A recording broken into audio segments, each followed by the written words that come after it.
Hello everyone, welcome to my new vlog. বিকালে আমার friend call দেয় তার সাথে বের হতে, অ্যান্ড আমারও কিছু টুকিটাকি কেনাকাটা করতে হতো, তাই আমি তার সাথে বের হই।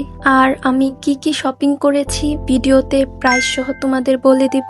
আমার একটা ড্রেসের সাথে মিল করে হিজাব কিনতে হতো, আর বরাবরের মতোই আমার হিজাবের প্রতি একটা অবসেশন কাজ করে। তো অনেক খোঁজাখুঁজির পর ব্রাউন কালারের এই হিজাবটা পেয়ে যায়, আর এটা যেহেতু লং হিজাব ছিল, দাম পড়েছে 250 টাকা।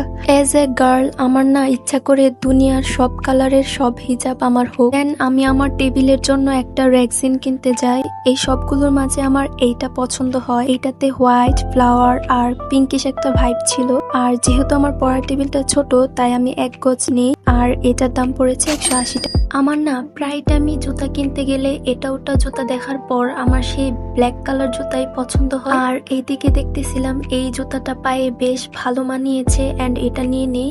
আর এইদিকে আমি আর আমার ফ্রেন্ড হুদাই বাচ্চাদের সেক্টরে ঘোরাঘুরি করছি। বাচ্চাদের ড্রেসগুলো দেখতে এত প্রিটি লাগে।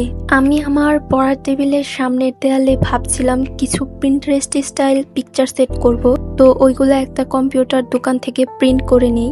আর দেখো এইগুলা দেখতে কতটা অ্যাস্থেটিক লাগতেছে, যেমনটা আমি চেয়েছিলাম। তোমরা চাইলে কাস্টমাইজ করে ছোট বড় করে প্রিন্ট করতে পারবে। আমার এই সাইজেরই দরকার ছিল। তারপর ফ্রেশ হয়ে খাওয়া দাওয়া শেষে আমার মাথায় ভূত চাপে একটা ক্রাফটিং এর, আর ওটা বানাতেই বসে যাই। তবে এই ফুলদানি বানানোটা খুবই রিল্যাক্সিং ছিল।